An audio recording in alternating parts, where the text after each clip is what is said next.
આ છે youth media group અને આપ જોઈ રહ્યા છો યુથ 24 ન્યૂઝ ગુજરાતી, સમયની સાથે. દાહોદ અમદાવાદ હાઈવે પર આરટીઓ ઇન્સ્પેક્ટર દ્વારા ટ્રક ડ્રાઈવરને માર મારવાના કેસમાં નવો વળાંક આવ્યો છે. પીડિત ડ્રાઈવર નાસિરભાઈએ હરિયાણાથી આવેલા પોતાના પિતા સાથે પીપલોદ પોલીસ સ્ટેશનમાં ફરિયાદ માટે અરજી આપી છે. તેમણે આરટીઓ અધિકારીઓ પર એન્ટ્રીના નામે પૈસા ઉઘરાવવાનો અને ન આપનારને શારીરિક ત્રાસ આપવાનો ગંભીર આરોપ લગાવ્યો છે. ઘટનાક્રમ 4 જુલાઈ 2025ના રોજ દાહોદ અમદાવાદ હાઈવે પર ભથવાડા નજીક આરટીઓ ઇન્સ્પેક્ટર વી.કે. પરમારે ટ્રક ડ્રાઈવર નાસિરભાઈને ઢોરમાર માર્યો હતો. અસાઈડી નજીક પરમારે ટ્રક રોકવા માટે બેરિકેડ ફેંક્યું હતું, જેના કારણે ટ્રકનું ટાયર પંચર થયું અને હેલ્પર ઘાયલ થયો. ત્યારબાદ પરમારે નાસિરભાઈને લાકડીથી માર માર્યો હતો. આ ઘટનાનો વિડિયો વિનેશ રાવત નામના જાગૃત નાગરિકે પોતાના મોબાઈલમાં રેકોર્ડ કર્યો હતો અને તેને સોશિયલ મીડિયા પર વાયરલ કર્યો હતો. વિડિયો વાયરલ થતાં જ આરટીઓ અધિકારીઓ ઘટના સ્થળેથી ભાગી ગયા હતા. તે જ રાત્રે ડ્રાઈવરને ધમકાવીને મને માર નથી માર્યો એવું ખોટું નિવેદન મોબાઈલમાં રેકોર્ડ કરાવવામાં આવ્યું અને ટ્રકને જવા દેવામાં આવી. જાગૃત નાગરિકની ભૂમિકા અને આરોપો. વિનેશ રાવતે જણાવ્યું કે આરટીઓ અધિકારીઓ ભથવાડા ટોલનાકા નજીક ઊભા રહીને ટ્રક ડ્રાઈવરો પાસેથી એન્ટ્રીના નામે ગેરકાયદેસર રીતે પૈસા ઉઘરાવે છે. તેમણે આ ઘટનામાં ડ્રાઈવરને વધુ પડતો માર મારવામાં આવ્યો હોવાનું પણ જણાવ્યું, જેના કારણે તેને 108 એમ્બ્યુલન્સ દ્વારા પીપલોદ પ્રાથમિક આરોગ્ય કેન્દ્રમાં સારવાર માટે લઈ જવો પડ્યો હતો. વિનેશ રાવતે આવા ભ્રષ્ટ અધિકારીઓ સામે કડક કાર્યવાહીની માંગ કરી છે. 4 તારીખની જે ઘટના બની હતી, અમે સીએમ સાહેબના પ્રોગ્રામમાં મિટિંગ હતી, એ અર્થે જઈ રહ્યા હતા. ત્યારે અસાઈડી નજીક આરટીઓ સાહેબની ગાડી ઊભી રહેતા અમને ખ્યાલ આવ્યો કે કંઈક ટ્રક ડ્રાઈવર જોડે કંઈક ખોટું થઈ રહ્યું છે. ત્યારે તે ટાઈમે અમે યુ ટર્ન લઈને અમે ત્યાં ગયા હતા. તે ટાઈમે આરટીઓ સાહેબ ઢોરમાર મારી રહ્યા હતા ડ્રાઈવરને. એટલો બૂમો મારતો કે એનું કોઈ સીમા નથી બિલકુલ. ત્યારે અમે આરટીઓ સાહેબને સવાલ કરતા સાહેબ અમને બિલકુલ સામે થયા હતા અને તમે કોણ છો આ રીતના દાગ ધમકી અમને બી આપતા હતા. ને તાત્કાલિક અમે ડ્રાઈવરની હાલત દેખી તો 108 બોલાવી ને પીપલોદ સ્થાનિક પોલીસને બી બોલાવીને અમને તાત્કાલિક સારા રસ્તે મોકલ્યા. અમે એ રાત્રે અમે જ્યારે ગાંધીનગરથી રિટર્ન થયા ત્યારે અમે ડ્રાઈવરનો કોન્ટેક્ટ કરતા કે બિલકુલ જણાવેલું કે ડ્રાઈવરને દાગ ધમકી આપી અને વિડીયો અને નિવેદન લેવામાં આવેલા છે અને એકલો હોવાથી એને નિવેદન આપેલા છે. એવું કંઈ છે નથી. કાયદેસર કાર્યવાહી થવી જોઈએ, ઉપરથી તપાસ થવી જોઈએ અને કાયદેસર સસ્પેન્ડ કરવા જોઈએ. આવા અધિકારીઓને ખુલ્લા પાડવા જ જોઈએ કે જેથી કરીને બીજા ડ્રાઈવરોને નુકસાન ના પહોંચે. આવી રીતના સતત આવું જ્યારે બી અમારે અવર જવર થતું હોય ત્યારે ટોલ ઉપર આટલી બધી ગાડીઓ ઊભી રાખીને ઊભેલા હોય કે જ્યારે ગમે ત્યારે 20-25 ટોળું ઊભેલું જ હોય અને ત્યાં નીકળવામાં બી તકલીફ પડે, પણ એમને કંઈક તપાસને અર્થે ઊભેલા હોય. અમે કોઈ ત્યારે પૂછ્યું નથી, પણ આ અમારે ધ્યાને આવ્યું કે આટલું બધું ઢોર માર મારી રહ્યા છે ત્યારે અમે સવાલ કર્યા હતા. આ બિલકુલ આવેલી છે, એન્ટ્રી લેવામાં આવે છે. આ લોકો બહાર બહારના રાજ્યના હોય એટલે એમને દાગ ધમકી આપીને લે કરાવે. શું નામ તમારું? રાવત વિનેશ બાબુ. પોલીસ તપાસ અને ન્યાયની માગ.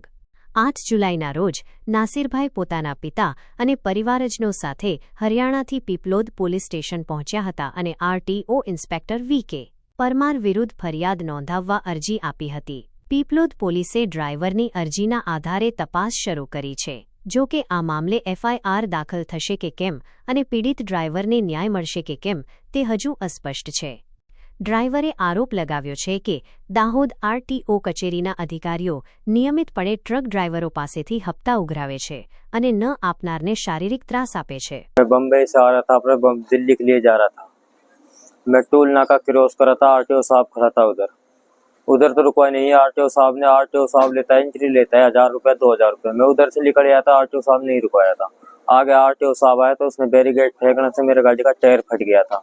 मैं टायर फट गया तो मैं गाड़ी में सुत रहा था. एक घाकू उतरते आरटीओ साहब ने डंडा बरसा दिए. 2 उसके साथ हुए है दलाल से, उसके बंदे थे 2 लोग.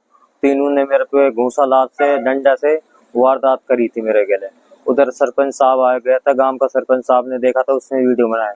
उसने बोला उससे आरटीओ साहब से आपका हुए नहीं है, अधिकार नहीं है हाथ उठाने के लिए.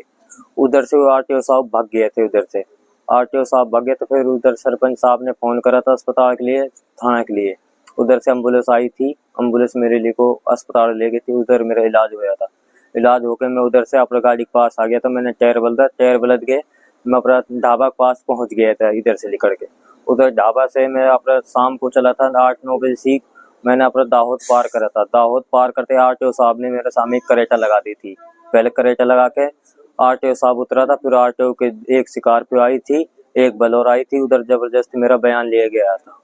उधर बोला था मुझसे कि तो बयान दो, नहीं तो इधर से जाने नहीं देंगे आपको हम।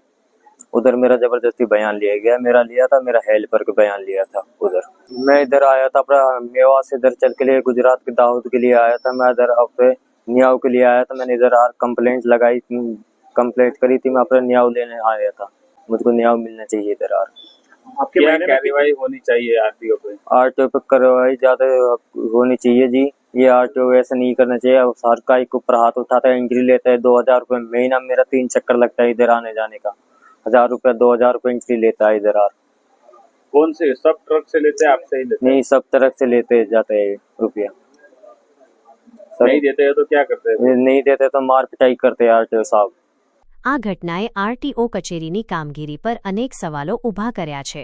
જનતાનો આક્રોશ અને સરકાર પર દબાણ। આ ઘટનાનો વિડિયો સોશિયલ મીડિયા પર વાયરલ થતા જનતામાં ભારે આક્રોશ ફેલાયો હતો। લોકો આરટીઓ ઇન્સ્પેક્ટર વી.કે. પરમાર સામે કડક કાયદેસરની કાર્યવાહીની માંગ કરી રહ્યા છે। સોશિયલ મીડિયા પર ઘણા યુઝર્સે આ ઘટનાને સરકારી અધિકારીઓની દબંગાઈ ગણાવી છે અને ગુજરાત સરકારને આવા અધિકારીઓ સામે તાત્કાલિક પગલાં લેવા જણાવ્યું છે। હાલ બધાની નજર દાહોદ પોલીસ અને ગુજરાત સરકાર પર ટકેલી છે કે શું આ પીડિત ડ્રાઈવરને ન્યાય મળશે અને આવા અધિકારીઓ સામે કડક કાર્યવાહી થશે કે પછી આ ઘટના પણ અન્ય ઘટનાઓની જેમ ફાઇલોમાં દબાઈ જશે। આ મામલે પોલીસ દ્વારા તટસ્થ તપાસ કરવામાં આવે અને દોષિતો સામે કાયદેસરની કાર્યવાહી થાય તે જરૂરી છે। Bureau report Wajid Pathan, youth 24 news Gujarati, Dahod.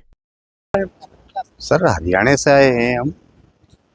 हमारा बच्चा एक बम्बई से गाड़ी लेके आ रहा था दिल्ली की भर के, तो दाहोद में आके कोई आरटीओ ज़्यादा परेशान करता है, कभी 1000 लेता है, कभी 2000 रुपये लेता है। तो रास्ते में आरटीओ मिला तो उसने गाड़ी तो रुकाया नहीं। जब गाड़ी निकल गया तो पीछे से आया और कोई लोहे की उसने कोई ब्रेकर डाली गाड़ी के आगे, तो उधर लेफ्ट साइड में डाली तो उधर गाड़ी का टायर फट गया। बड़ी मुश्किल से तो गाड़ी संभली। गाड़ी संभालने के बाद में बच्चे फिर उन्हें आरटीओ ने आते ही डंडा लाठियों से मारा। 3 आदमी थे, किसी ने घूसा, किसी ने लाठी, किसी ने डंडा, खूब मारा बच्चा उन्होंने। मार के बच्चा एक बेचारा सरपंच था गांव का, वो आया, उसने वीडियो बनाई।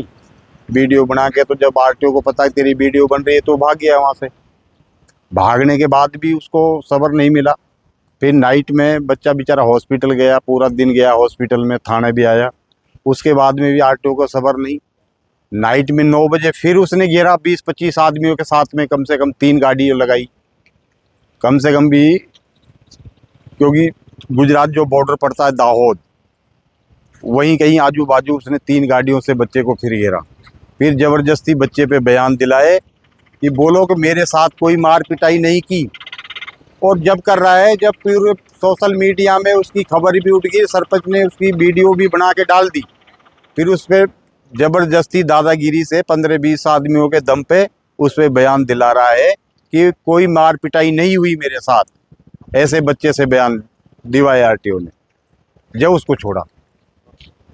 आज क्या करना है सर अभी हम हरियाणा से तो आए हैं, फरियाद लेके आए हैं गुजरात। देखो अभी थाने में आए हैं, दरखास्त लिखवाई है। अभी देख उम्मीद रखते हो? सर उम्मीद तो रखते हैं, उम्मीद के तो जरिए से आए हैं गुजरात, कुछ न्याय मिलेगा। न्याय की गुहार किससे लगा रहे हैं? सर अभी तो हमने तो थाने में भी लगाई है, पूरी सरकार से भी लगाएंगे, गुजरात सरकार से, सब अधिकारी से भी लगाएंगे, बच्चे को न्याय मिले।